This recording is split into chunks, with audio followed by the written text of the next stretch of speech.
श्री मोदी जी को जय श्री राम। श्री मोदी जी को जय श्री राम।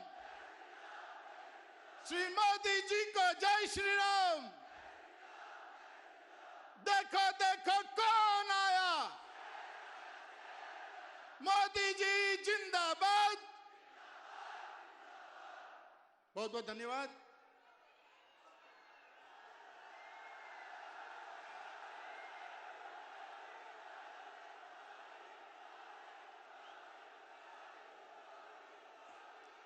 मैं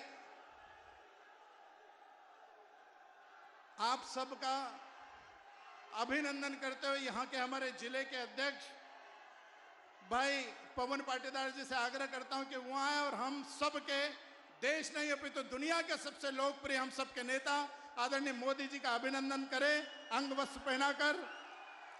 मैं आग्रह करता हूँ माननीय सत्यनारायण जटिया जी से, हमारे संसदीय बोर्ड के सदस्य हैं, कि वो माननीय प्रधानमंत्री जी का अभिनंदन करें, उनका स्वागत करें। आप लोग अभिनंदन पर तालियां लगातार रख सकते हैं। मैं आग्रह करूंगा हमारे लोकप्रिय सांसद आदरणीय सुधीर गुप्ता जी से कि भादवा माता जी का चित्र दे करके आप माननीय मोदी जी का स्वागत करें। आप लोग अभिनंदन में ताली बजा सकते हैं। बहुत बहुत धन्यवाद। मैं आग्रह करता हूं, देखिए हम सबके लिए ये अद्भुत क्षण है, ये अविस्मरणीय है। माननीय मोदी जी हमारे मध्य उपस्थित है और हम सब उनको सुनने के लिए यहाँ पर उपस्थित हुए हैं। मैं हमारे लोकप्रिय सांसद जी से आग्रह करता हूं कि वो मंच पर आएं और अपना स्वागत उद्बोधन दें। माननीय सुधीर जी। अभिभूत हैं, हम आनंदित हैं, उमंग और उल्लास में हैं, क्योंकि 22 जनवरी को जब अयोध्या में भगवान श्री राम पधारेंगे, उसके पूर्व की ये दीपावली पर हमारे क्षेत्र में नरेंद्र मोदी जी का आगमन हुआ है। यह आनंद और उल्लास का अवसर है। मैं कहना चाहूंगा दोस्तों, मोदी जी के स्वागत सम्मान में और मंच पर उपस्थित हमारे सभी प्रत्याशी भाइयों और सत्यनारायण जटिया जी के सम्मान में, बदल जाओ वक्त के साथ या फिर वक्त बदलना सीखो, मजबूरियों को मत कोसो, हर हाल में चलना सीखो। हमने मोदी जी के नेतृत्व में इस देश ने चलना सीखा है। बंधुओं, आशीर्वाद है माननीय नरेंद्र मोदी जी का इस संसदीय क्षेत्र पर।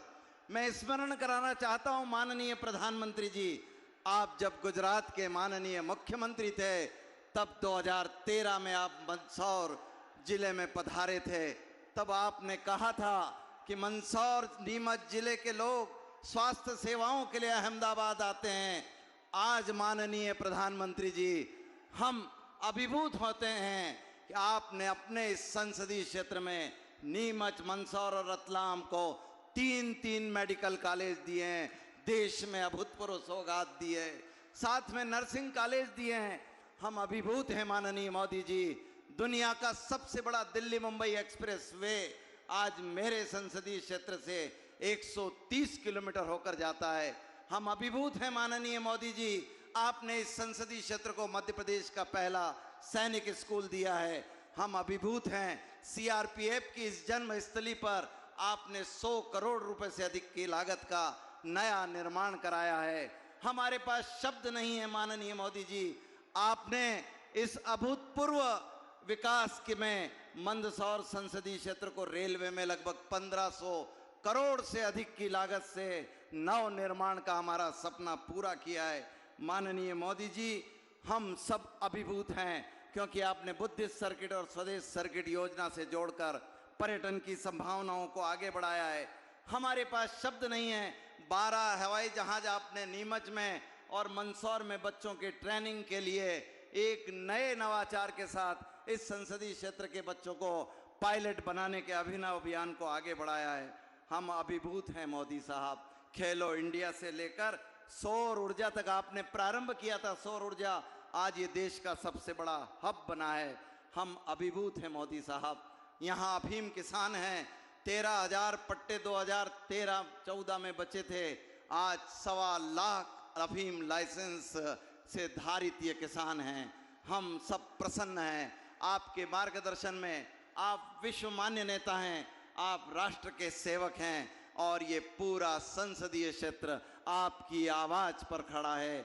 8 की 8 सीटें इस संसदीय क्षेत्र की माननीय मोदी साहब आपके साथ, आपके मार्गदर्शन में आगे चलने के लिए लालायित है।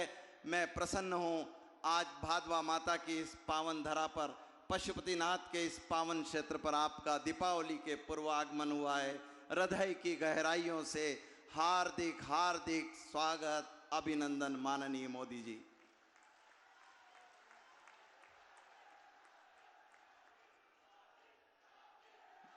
दुनिया के सबसे सर्वमान्य नेता, हम सबके लोकप्रिय, हम सबके प्रधानमंत्री, आप सबकी तरफ से मैं आपसे आग्रह करता हूं कि उनको आग्रह करें कि वहां और हम सबको संबोधित करें। माननीय मोदी जी।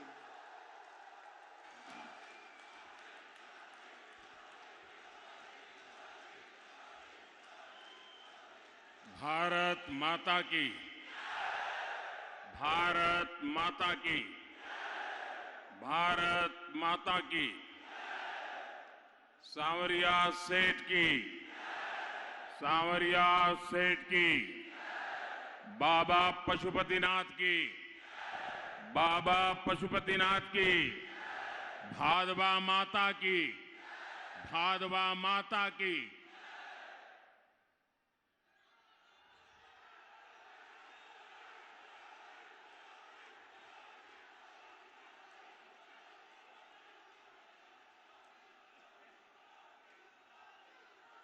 मालवा निमाड़ के अलग अलग क्षेत्रों से यहां आए आप सभी मेरे परिवारजन,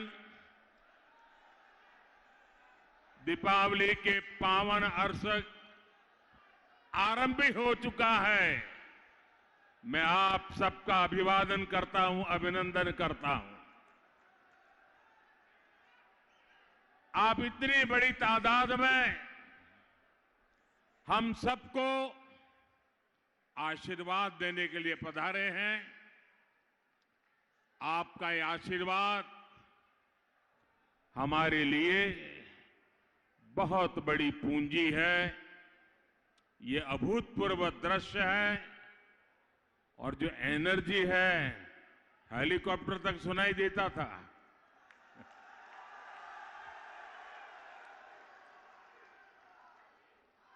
आप लोग थकते नहीं हो?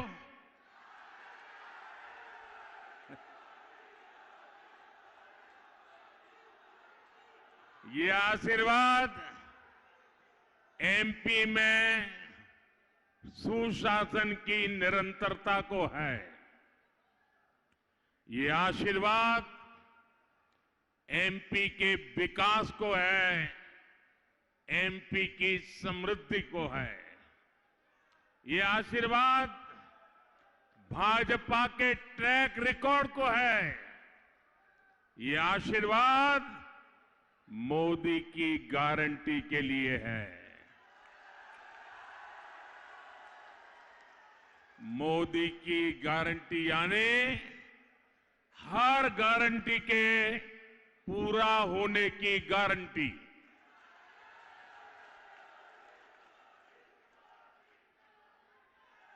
लेकिन मैं आज देख रहा हूं मोदी की गारंटी से भी ज्यादा मजबूत गारंटी मध्य प्रदेश के नागरिकों की है। उन्होंने गारंटी दी है सरकार बनाने की। भाजपा की डबल इंजन सरकार ने लाखों परिवारों का जीवन बदला है। इसलिए गांव हो, शहर हो, मध्य प्रदेश का कोई कोना ऐसा नहीं होगा जहां का हर नागरिक, माता हो, बहनें, भाई, नौजवान, हाँ पूरा एमपी कह रहा है, पूरा एमपी एक स्वर से कह रहा है। एमपी के मन में एमपी के मन में, एमपी के मन में और मोदी के मन में, मोदी के मन में। मेरे परिवारजनों, नीमच का हमारे स्वतंत्रता संग्राम में महत्वपूर्ण योगदान है। यहां आंदोलनकारियों के लिए सैन्य मुख्यालय बनाया गया था। ये धरती सीआरपीएफ की जन्मस्थली के रूप में भी जानी जाती है और नीमच के फुटबॉल प्रेम की किस्से तो पूरे देश जानता है। राष्ट्रभक्ति, राष्ट्र रक्षा और एकजुटता के संस्कार यहां की मिट्टी के कण कण में है। लेकिन साथियों, कांग्रेस देश की इस मिट्टी को धोखा देने का काम कर रही है। सत्ता के लालच में कांग्रेस ने हमेशा समाज को बांटने का काम किया है। फूट डालो और राज करो की नीति पर चली है। कांग्रेस की कुनीति से देश में आतंक और अराजकता से ऐसा कालखंड गया, अराजकता को इतना बढ़ावा मिला। आजादी के समय राष्ट्र निर्माण का जो जज्बा था वो कांग्रेस ने एक परिवार की भक्ति में कुचल करके रख दिया। कांग्रेस की सरकार चाहे केंद्र में रही हो या फिर राज्य में, उसने हमेशा भ्रष्टाचार के नए नए रिकॉर्ड बनाए हैं। मेरे परिवारजनों, कांग्रेस की इसी मानसिकता के कारण एक के बाद एक कई राज्यों से कांग्रेस साफ होती चली गई, नामो निशान मिट रहा है। एमपी में भी 2 दशक हुए हैं ये कांग्रेस बहुमत के लिए तरस रही है। कांग्रेस के पास विजन के नाम पर सिर्फ विरोध और विभाजन है, और जहां विभाजन होता है वहां विजन संभव ही नहीं होता है। जबकि भाजपा एक भारत श्रेष्ठ भारत के लिए काम कर रही है। भाजपा राज्य के विकास से देश के विकास के मंत्र पर काम कर रही है। जिन क्षेत्रों में, जिन वर्गों को कांग्रेस ने पूछा तक नहीं, उनको पहली बार भाजपा ने ही राजनीतिक और आर्थिक भागीदारी दी है। भारत की इसी सामूहिक शक्ति के कारण भारत और भारतीयों का डंका आज पूरी दुनिया में बज रहा है। बज रहा है कि नहीं बज रहा है? चारों तरफ भारत भारत जय जयकार हो रहा है कि नहीं हो रहा है? इंग्लैंड में भी भारत भारत होता है कि नहीं होता है?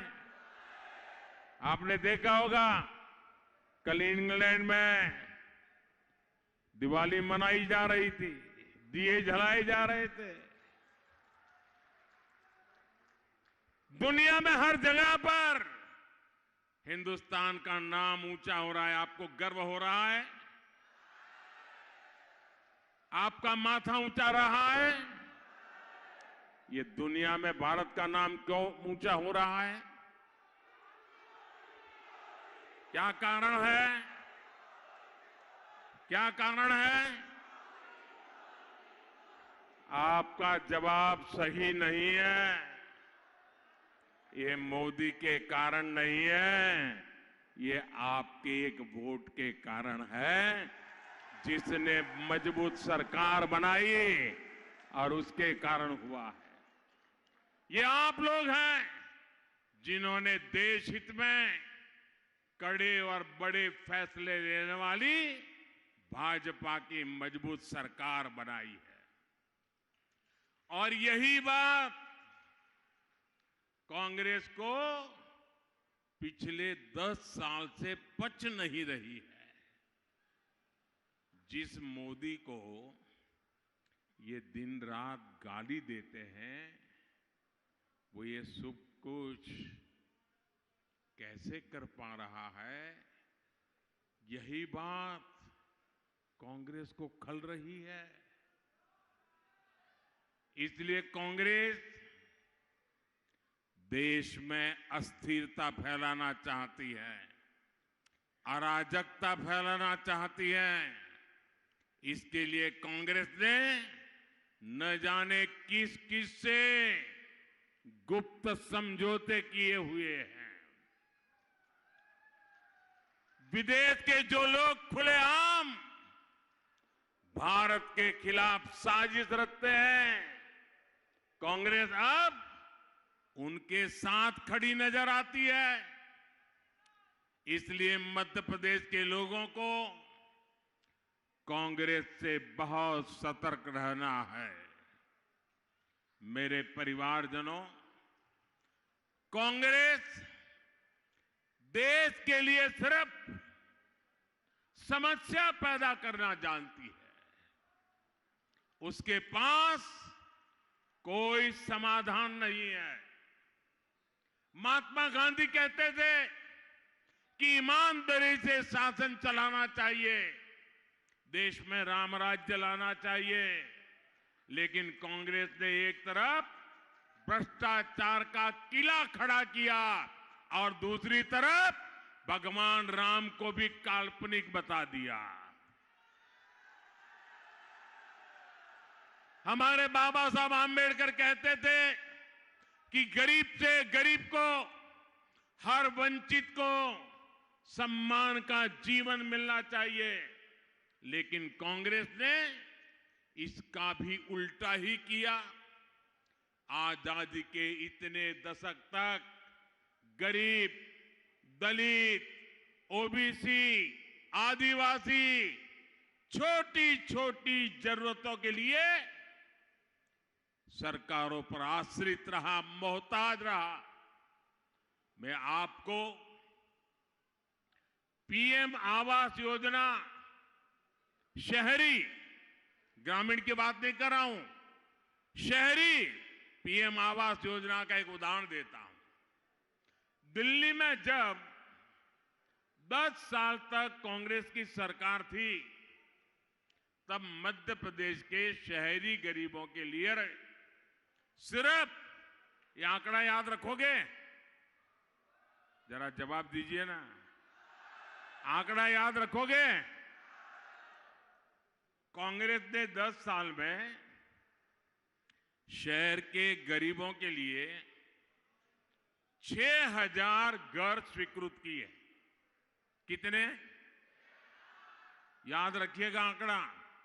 कांग्रेस के 10 साल में एमपी के शहरों के लिए सिर्फ 6000 घर स्वीकृत हुए। कितने? आपने भाजपा की डबल इंजन सरकार बनाई, अभी हमारे 10 साल पूरे नहीं हुए हैं। हमने एमपी के शहरों के लिए कितने घर स्वीकृत किया, बताऊं आंकड़ा? उन्होंने कितने किए थे? उन्होंने कितने किए थे? मोदी ने किए हैं करीब करीब 10 लाख। यानी कांग्रेस के 6000 घर और भाजपा की तरफ से 10 लाख घर। कहीं है कोई मुकाबला? कोई मुझे बताए, कोई है मुकाबला? और सुनिए, इन 10 सालों में एमपी के शहरों में रहने वाले गरीब परिवारों को हम 7 लाख से अधिक घर बनाकर दे भी चुके हैं। और बीच में कोरोना की तकलीफ थी, काम ठप था, तो भी 7 लाख पूरे किए। अगर वो मुसीबत ना आती तो शायद 10 लाख भी पार कर जाते। और मैं आपको फिर याद दिलाऊंगा, मैं सिर्फ शहरों के आंकड़े आपको बता रहा हूं, आज मैं गांव की बात नहीं कर रहा हूं। हमने गांवों में भी लाखों घर अलग से बनाए हैं।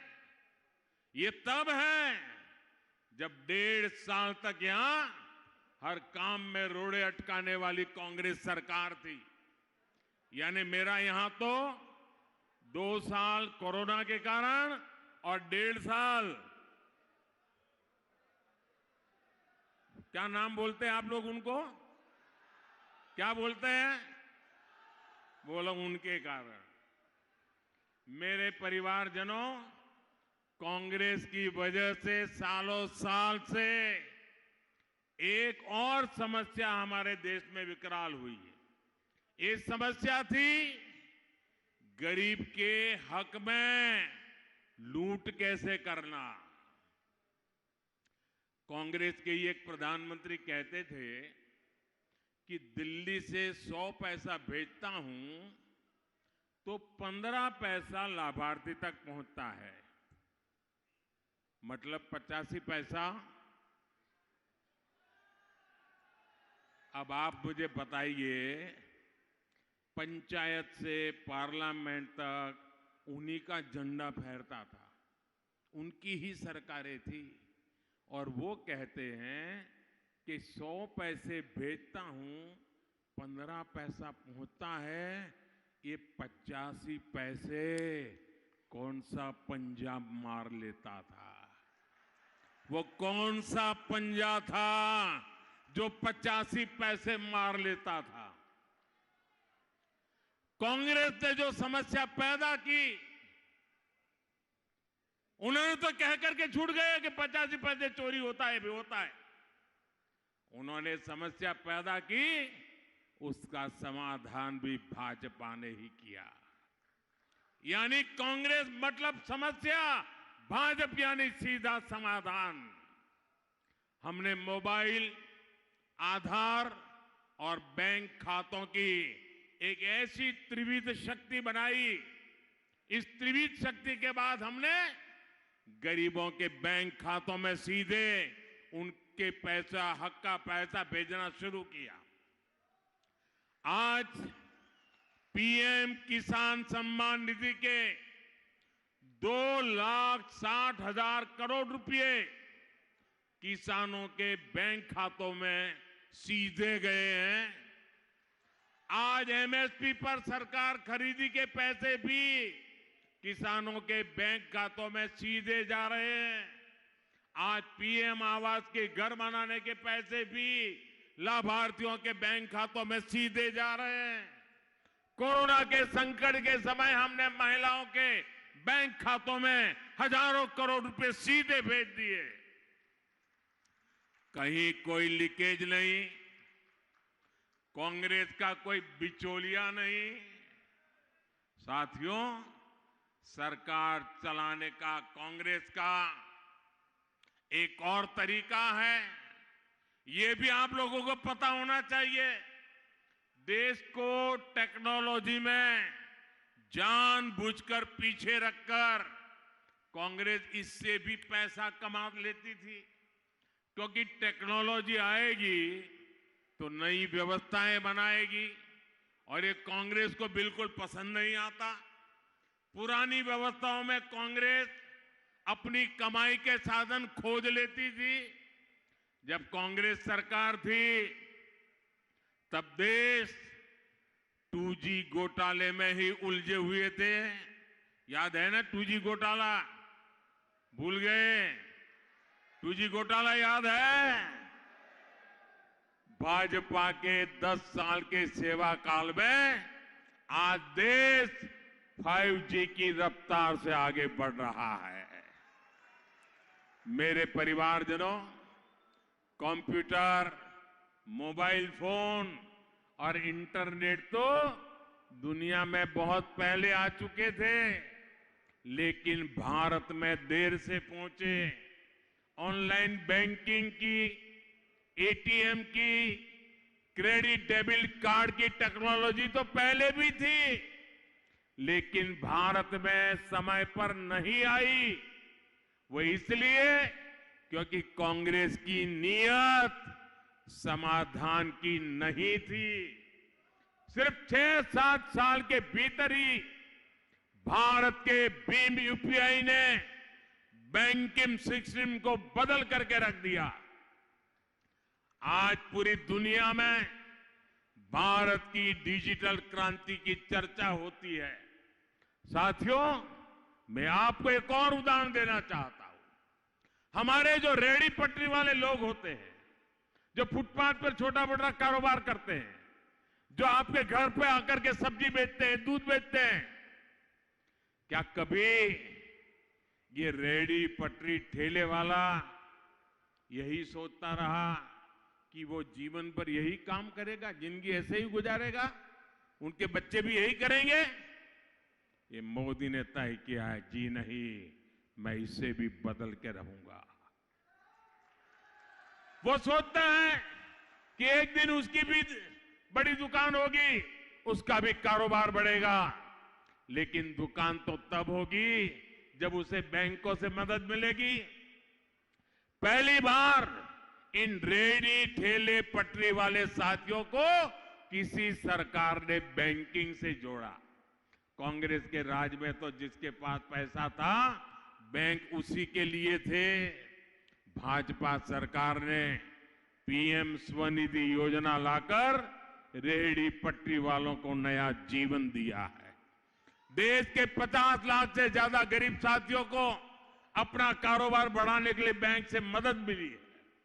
यहां एमपी में भी 7 लाख से अधिक रेहड़ी फुटपाथ वालों को 1400 करोड़ रुपए की मदद दी गई है। जब गरीब की चिंता होती है, जब गरीब की सेवा का जज्बा होता है, तो ऐसे उत्तम से उत्तम काम होते रहते हैं। मेरे परिवारजनों, भाजपा की डबल इंजन की सरकार बहनों बेटियों के सशक्तिकरण के लिए समर्पित है। कांग्रेस ने तो सिर्फ गिने चुने परिवारों के बेटे बेटियों को ही सशक्त किया। भाजपा हर परिवार की बेटियों को सुविधा, सुरक्षा और सशक्तिकरण से जोड़ रही है। कांग्रेस लोकसभा और विधानसभा में 33% आरक्षण को लटकाती रही, और कांग्रेस के लिए लटकाना, भटकाना, अटकाना उनके चरित्र का हिस्सा है। मोदी ने बहनों बेटियों को दी गारंटी, वो भी पूरी कर दी। मोदी ने खदानों से लेकर सेना के अग्रिम मोर्चे तक हर दरवाजे बेटियों के लिए खोल दिए हैं। आज बेटियां सेना में भर्ती हो रही है, उनके लिए सेनाओं में अफसर बनने के नए रास्ते खुले हैं। सीआरपीएफ सहित हमारे सभी केंद्रीय बलों में बेटियों की संख्या तो बीते 10 वर्षों में 2 गुनी से अधिक हो चुकी है। पुलिस भर्ती में भी बेटियों की संख्या कहीं अधिक हो चुकी है। साथियों, मध्य प्रदेश की भाजपा सरकार ने भी महिला सशक्तिकरण के लिए अद्भुत काम किया है। पूरे देश में इसकी प्रशंसा हो रही है। लाडली बहना और लाडली लक्ष्मी योजना से बहनों बेटियों को बहुत मदद मिल रही है। मेरे परिवारजनों, बीते 2 दशक में भाजपा सरकार ने एमपी को देश के अग्रणी कृषि राज्यों में स्थापित किया है। अब भाजपा एमपी को देश के बड़े औद्योगिक राज्य में लाने के लिए कमर कस के निकला पड़ा है। इसलिए मालवा निमाड़ में इतने बड़े स्तर पर इंफ्रास्ट्रक्चर का निर्माण हो रहा है। एमपी में औद्योगिक कॉरिडोर बनाए जा रहे हैं। यहां नीमच में भी 500 से अधिक उद्योग स्थापित किए गए हैं, जिनमें करोड़ों रुपयों का निवेश हुआ है। मैं युवा साथियों को कहूंगा, आने वाला समय आपका है। हमें मिलकर एमपी को टॉप इंडस्ट्रियल इकोनॉमी बनाना है। इसके लिए जरूरी है कि मालवा निमाड़ इस बार पुराने सारे रिकॉर्ड तोड़ दे। हर सीट, हर बूथ पर कमल का फूल पूरी ताकत से खिलना चाहिए। खिलेगा ना? आप घर घर जाओगे? ऐसा तो नहीं ना अब इतनी बड़ी सभा हो गई, अब तो चुनाव जीत गए, चलो सो जाओ, ऐसा तो नहीं करोगे ना? पूरी मेहनत करोगे, घर घर जाओगे, हर पोलिंग बूथ में अड्डा लगा करके बैठोगे, वोट पक्के करोगे, पोलिंग बूथ जीतने का संकल्प करके जाओगे, एक भी पोलिंग बूथ नहीं हारोगे। हमें हर पोलिंग बूथ को जीतना है, हर पोलिंग बूथ में कमल खिलाना है। करोगे पक्का? अच्छा, मेरा एक काम करोगे? मेरा एक काम करोगे? क्यों आवाज दब गई भाई? ऐसे थोड़ा चलता है। अच्छा, मेरा एक काम करोगे? ये चुनाव वाला काम नहीं है, ये मेरा निजी काम है। करोगे? मेरे स्वार्थ का काम है। करोगे? पक्का करोगे?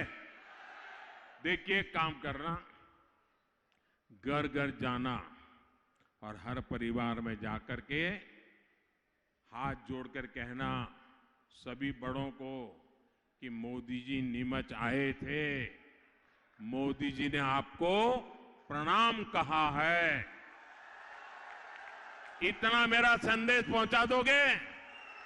आप जैसे ही उनको मेरा प्रणाम पहुंचाओगे ना, वो मन से मुझे आशीर्वाद देंगे और वो आशीर्वाद मेरे लिए बहुत बड़ी औषध होते हैं।